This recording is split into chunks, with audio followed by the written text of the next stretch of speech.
Movies ఏవైతే Indian సినిమానే మార్చేసినాయో ఎల్ఎస్ట్ by cinema బాధితుడు. ఇక ఫస్ట్ ఆన్ ద లిస్ట్ వచ్చేసి బాహుబలి. ఇప్పుడు ఎవడు పడితే ఆడు అమీర్పేట్ లో గ్రీన్ మ్యాట్ వేసి సినిమా తీసి 5 భాషలో డబ్ చేసి ఇది మా పాన్ ఇండియా సినిమాని సాగుకొడుతురు. అసలు ఆ పదానికి ప్రాణం పోసిందే మన జక్కన్న బై. 1000 కోట్లు అనేది ఒక జోక్ అనుకునే టైంలో ప్రభాస్ అన్న కట్అవుట్ తీసుకెళ్లి బాక్స్ ఆఫీస్ కి గట్టిగా వట్లాగాయించిండు. జక్కన్న పాన్ ఇండియా గ్రామర్ రాస్తే మిగతా డైరెక్టర్స్ దాంట్లో స్పెల్లింగ్ మిస్టేక్స్ రాసి మనల్ని గట్టిగా బకరా చేస్తారు. ఇక నెక్స్ట్ వచ్చేసి శివ.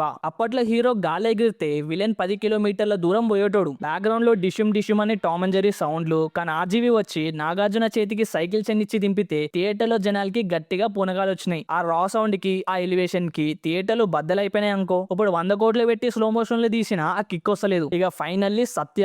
గ్యాంగ్స్టర్ అంటే సూటు బూటు వేసుకొని ఇంపోర్టెడ్ కార్ లో దిగుతాడు అనుకునే టైంలో అసలు క్రైమ్ అంటే ఏందో చూపించింది అనిముత్యం బై. మట్టి కొట్టుకుపోయిన షర్టు, గెడ్డం, ముక్కు చీదుకుంటూ వచ్చిన మన బీకు మాత్రం చూస్తే ఉచ్చబడాల్సిందే. మేకప్ లేదు, సోది లేదు, డైరెక్ట్ గా క్రైమ్ జానర్ కి ఒక బైబుల్ రాసి పడేసిండు.